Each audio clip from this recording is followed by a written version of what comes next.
Hello, hello, hello.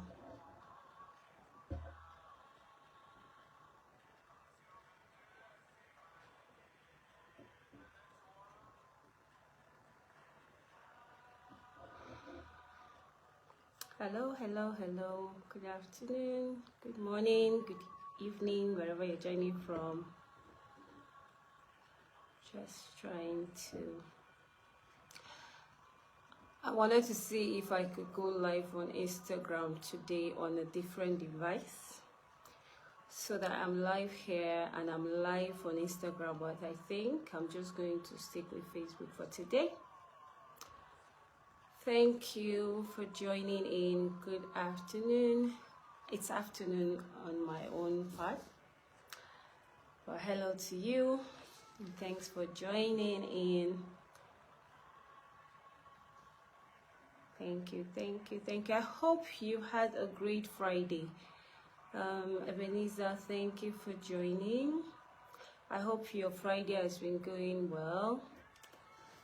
Like they say, TGIF. Thank God it's Friday. And I hope most of us will make the most of our weekends to rest, have a great time with family and friends, relax, follow up on some of our favorite hobbies and all of that. Okay, so I'll be starting shortly. Thank you for joining. Thank you. I hope you can all hear me. I hope my volume is good. Let me see. Okay. So a quick reintroduction. For those of you that don't know me, I'm just going to introduce myself again. I'm Joyce Gomina. I'm an educator. I'm a mom. I'm a Christian. I'm passionate about edtech, actually, and leadership, coaching, mentoring, and some other things. And what I said I'm going to be doing every Friday, the plan is to show up and have a very brief conversation with everyone who will join in or watch later. And we're going to be talking anything and everything, education, teaching, learning, school leadership, school policy, teachers' welfare, whatever it is, everything that has to do with education, teaching, learning, coaching, mentoring, counseling. Oh, Tasala is here. Nice having you here. Thanks for joining in. So like I said, basically, we're just going to be talking. And I want it to be as brief as possible. Like I said last week, 10-15 minutes. And basically, I'm going to be drawing from different experiences I've had as an educator. I've been a classroom teacher, an online tutor, lesson tutor. I've been, then I went into consulting, training, working with school to evaluate their systems, their policies, or for overhauling, self-evaluation, coaching teachers, training teachers, mentoring students. I'm also a teens church teacher in my local assembly. So I'm just going to be drawing from all these different experiences. I've worked with school leaders, policy makers, decision makers, also drawing tips from my parenting experience, from teachers that I have worked with and their stories. So all of that, I'm just going to bring them together and then have a conversation with you all, have you share and comment and, you know, bring whatever experience you have to the conversation. So who are those that should be listening? Anyone that is interested in all that I have talked about, and anyone that is actually interested in becoming better at relating with people, handling situations, especially within the school system, but not limited to the school system actually, even for parents and all of that. So usually I would tell a story, give a scenario, give an example. It could be real stories, it could be stories that I'm imagining in my head or scenarios that I'm making up in my head, but the idea is for us to have something to talk about and to learn from, and for us to be able to share, you know, our experiences. And just so you know, a disclaimer, My children are on winter break. I've warned them not to disturb my life, but in case you hear sound in the background, it's because they're around me, which is still okay. Okay, so last week, let me recap what we talked about last week. Last week, I gave a scenario. We had 3 characters. We had 2 students and a teacher. It's a real experience. And for the sake of recap, I'm going to call the first student D, the second student M, and then the adult in the experience or in the story is, I'm going to call that adult T for teacher, right? So D was accused by M for kicking her bag off the shelf. And she was trying to defend herself and let M know, I didn't kick your bag off the shelf. But M was really pissed. She was really angry. And then she said, I'm going to report you to T. And not just, okay, first of all, she says, shut up. I'm going to report you to T. And when I'm done reporting, I'm also going to tell them that you yelled at me and you told me to shut up, right? So she carries out this plan, actually reports to T, and with all the innocent, sad look says, oh, D kicked my bag off, and when I was talking, she told me, shut up. And T, of course, immediately resolved the conflict by asking D to come and apologize, or not, to just scolded her. You shouldn't do that. That's not nice. You don't do that, okay? And then appeased M, and then that was it. So D leaves hurt because she didn't get hurt. She wasn't given an opportunity to say her own side of the story, and is saying, I didn't do it. But none of that mattered because she was scolded, and that was just it. M goes away feeling victorious and happy because I got what I wanted. And T, of course, is feeling like I'm a conflict resolutor. I've resolved conflicts and I've made sure there's peace. And so last week, the question for us was to talk about the 3 characters. What could have been done differently? How could they have handled the matter better? This doesn't happen just in schools. We have even in offices where people would report people and it would not be true. Or even when it is true, the person who is being reported will claim it's not true and would probably have stronger evidence to show that. So there's always one person is either saying the truth or not. This is not always the case, of course, but we have situations like this in the school, even within among siblings, where one sibling just manipulates her way to get what she wants or get one other person in trouble. So how should people in the school system, or teachers or parents or leaders, deal with false reports from either a classmate or a colleague and all of that? And we also asked the question that what do we think informed this deceptive or manipulative character in M? And I'm happy for those of you that sent in your responses privately. I don't know why. I wish we can do that here or do that in the comments. Thank you, Pat Joy Nduka, for sharing your thoughts that you believe that the environment influenced M for influence the deceptive or manipulative or domineering character in her. But I was also looking forward to hear what kind of advice you have for T and for D. And like I said, after 1 week of sharing an experience, the next week I'll come and share my opinion and my advice or my recommendations so that we can learn from it. And I'm happy to hear your thoughts as well. Now, for D, I'll start with D. Okay, let me start with T, okay? Now, for any leader or any person who wasn't there when something happens, you were not there, you didn't witness it, I think the very first thing you should always seek to do is listen to both sides of the story. It is not a sign of doubt. It's not a sign of doubt that you're doubting M. It's not like you're doubting M or doubting the person who reported, but it's just fairness. It's important. I know we've seen the news recently about what's happening with Senator Natasha. You know, a lot of people keep saying she should have been given a chance to air her view, or to at least speak to whatever it is that they were talking about her, or whatever the instruction was, whatever was happening about her sitting position or not. She should have been given a chance to also speak. I saw a lot of comments and a lot of people saying that she should have been given a chance. So it looks unfair most times when only one person is given a chance to speak, and even the person who is accused. And like the law will always say, until proven guilty, the person is still innocent. So yes, the accuser brought the accusation, seems like she's very sure and she's very innocent, or she's very whatever word you want to use. But it just makes sense for you to say something like, D, what do you have to say about this? Or was this what, okay, no, what this what happened, was this what happened? Might look like you're doubting the person, but at least give the other person, can I hear you, what happened? Or what do you have to say about this accusation?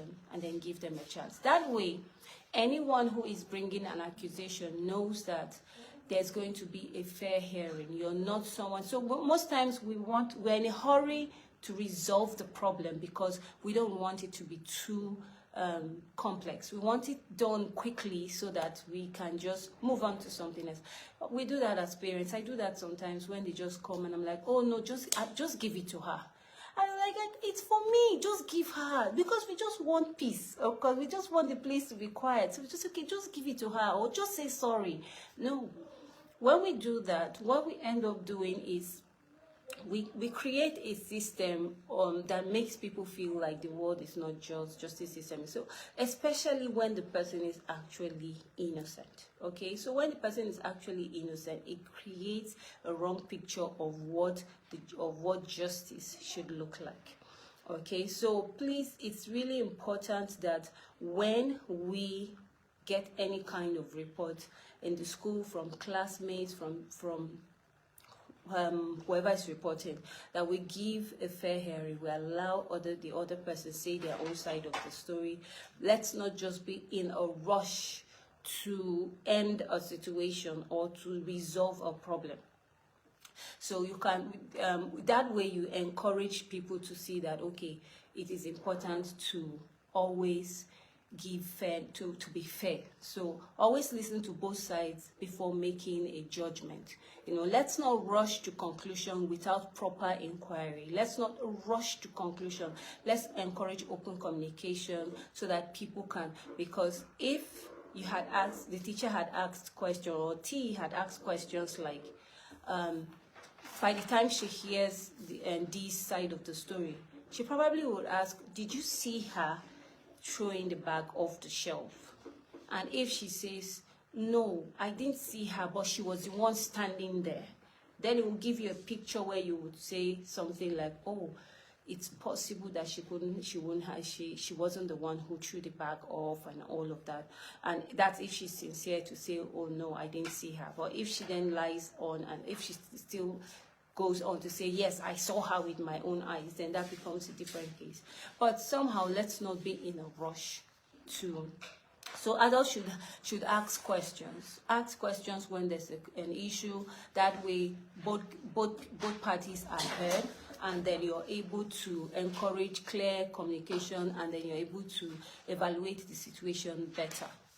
Okay, and then for D, my advice would be, learn to speak up. Okay, learn to speak up, because if you don't speak up confidently about what is wrong or what is not, people would always say things against you that are not true. Okay, and speaking up doesn't mean being rude. It doesn't mean throwing tantrums. It doesn't mean acting funny, and you don't have to go shouting and say, I didn't throw the bag, she's lying. No one is asking you to shout or scream or be rude and all of that. All we're saying is, she could have spoken up confidently, and if she tried and wasn't allowed, she can find a better time to approach the teacher again and give her own side of the story when things are calm, or even find a neutral person, a different leader or person that she can explain to and say, oh, this is what happened, and because of this, I was wrongly accused, and this. Just don't always just accept things that happen, especially when it's not true, in a workplace or in a school, wherever it is, and just keep quiet, okay? So find the right moment to express your own side, or approach a trusted authority or leader, authority figure, to just say, okay, this is what happened.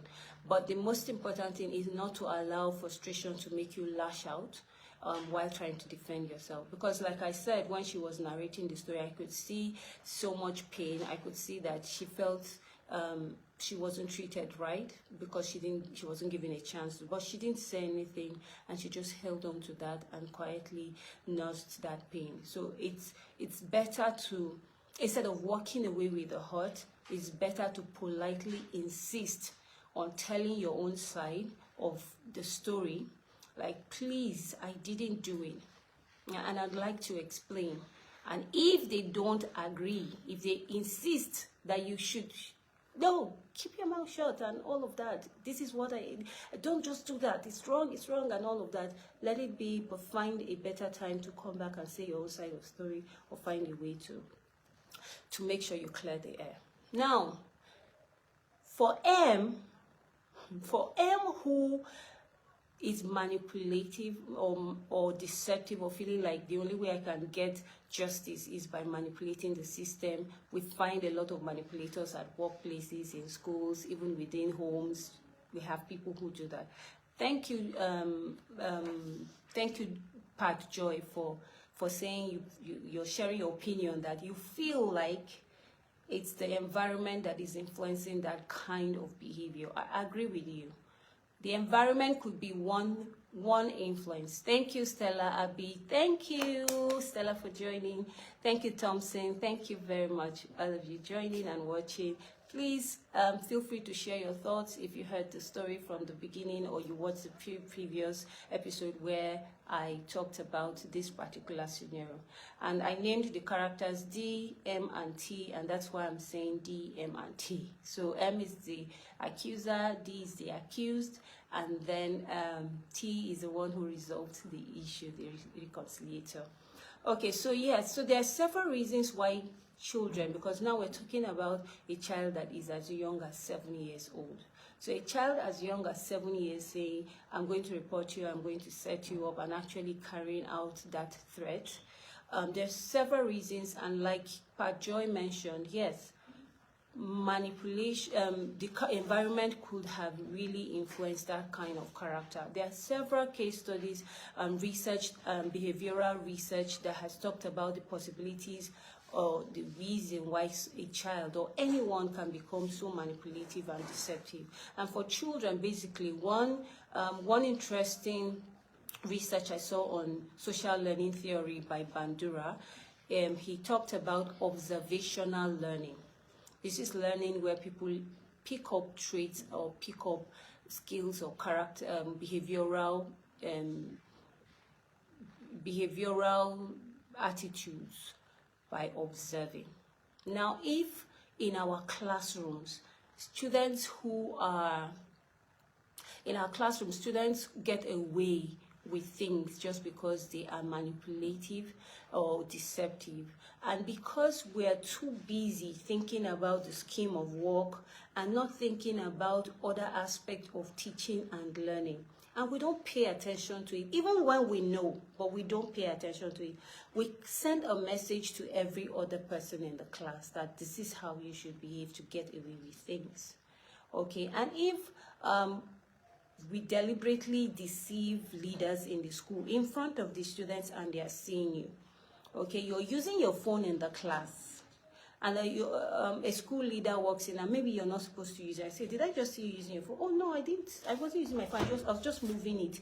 It was on the table. I was just moving it to this side. And the students in the class are watching and they are hearing. And then the person who asks you says, oh, okay. I thought you were using your phone and goes away. They've learned something. So there are several things we do as wives, as husbands, in front of the children that will teach that deception or manipulation is okay, even in the environment generally. So let's model behaviors that discourage dishonesty, that discourage manipulation and deception, so that whether at home, in school, or media, wherever we find ourselves, or however, especially around children, it's really important that we don't, and sometimes people internalize the idea of lying just because over time they've seen that it looks like people who lie get away with whatever it is they've done. So if children witness authority figures like parents, older siblings, or teachers use deceptive or threats or unfair accusation to control situations, they may be imitating, or they may start imitating it. Of course, people learn by what they see and do and all of that. So by the time they keep seeing that people, almost everyone, everywhere, gets away with certain kind of behaviors, they feel it's okay, and then they start to imitate it. So another reason could be lack of emotional regulation and empathy. Also, unmet emotional needs. Some people become that way because they have some unmet emotional needs, and somehow they start acting it out towards other people. Okay, so if M feels neglected, lacks self-confidence, or craves for validation, she may use deceit or as a tool to gain attention and to control situations, and it's not nice. Okay, so there might be a deep need inside of her emotionally that's making her act out the way she's doing, so these are some reasons why she could be acting that way. So it's very important that whatever we do as a school, as a system, our school culture, our workplace culture, our home culture, reinforces the need to be sincere, to think about, to be honest, to encourage integrity and all of that. So basically, that's a summary of my opinion and advice for the three characters. Teachers, you're not... Remember King Solomon. King Solomon wasn't there, so he didn't know whose baby was still alive. One woman said, oh, it's my baby. The other one said, it's my baby. And then they are dragging and dragging. And he had to say, okay, you know what, let's split this baby up. He used wisdom to find out the truth. So let's be patient in resolving situations, because when we are patient and we apply wisdom, it's easier to get to the root of things and deal with them and get the best results, instead of just being in a hurry to say, oh, just say sorry, or just ask her to forgive you. Don't do that again. Sorry, okay? No, encourage dialogue, encourage people to resolve things nicely, fairly, and teach. So we can learn conflict resolution skills. So in conclusion, manipulative behavior is sometimes a sign of a deep-seated malice sometimes, and a sign of a need, or a sign of something that is being learned in an environment that is harmful to the person's character that we're not even aware of, either as parents or as a school. So I like to encourage schools, leaders, parents, please, when there's a report, make sure you give fair hearing to both parties, and make sure you avoid being in a hurry to resolve. Encourage dialogue. It allows you to take that opportunity and as a teachable moment to teach certain things, okay? So that'll be all on my part. Thank you for joining. I said I was going to keep it short, but I've just gone on and on. I'm looking forward to reading your, I don't know if it's me. Okay. I'm looking forward to reading your comments and your own advice for the three parties and the three characters, and what you think they could have done better, how they could have handled the situation better, and what general advice you have for leaders, for schools in dealing with situations like this. I will tell you the next story next week. Thank you, William Hansel. Wow, thank you so much. That's from Freetown. Yes, yes. Thank you for joining. Thank you, Stephen Tukur. Thank you. Oh, that's our social prefect. I call him our social prefect after school. He knows every one of us. He supports every one of us. He has a way of just bringing everyone together. So thank you all for joining. My next story is going to be about a real story about a student in my class who would rather be invisible. They would rather be invisible. Iye Kamara. Thank you all my Freetown family for joining today. So the next story, like I said in conclusion, is going to be about a boy in my class who would rather be invisible. He doesn't want to be seen. He would rather just hide and just let the day go just let the day go and let time just move on, and school should come to an end. No one should call my name. Please, just leave me. That's the next story I'm going to tell you about, and how I handled it, and how I think that, oh, Auntie Lucy, thank you for joining. How I think we can deal with students in our classroom, or even our team members as leaders in organizations. How can we deal with those people who would rather just hide and be invisible? How do we bring them out? How do we push them? How do we encourage their potential in a safe way that they don't eventually melt and disappear, So I'll tell you the story. I'll tell you his story and how I worked with him as a classroom teacher, and I think we can learn from it how to deal with introverted children or students or workers or team members. So thank you so much. Iye Kamara, nice to have you here. Thank you, thank you. So please share your thoughts. Let your advice come in for D, for M, and for T. So thank you all very much. See you next Friday. Bye.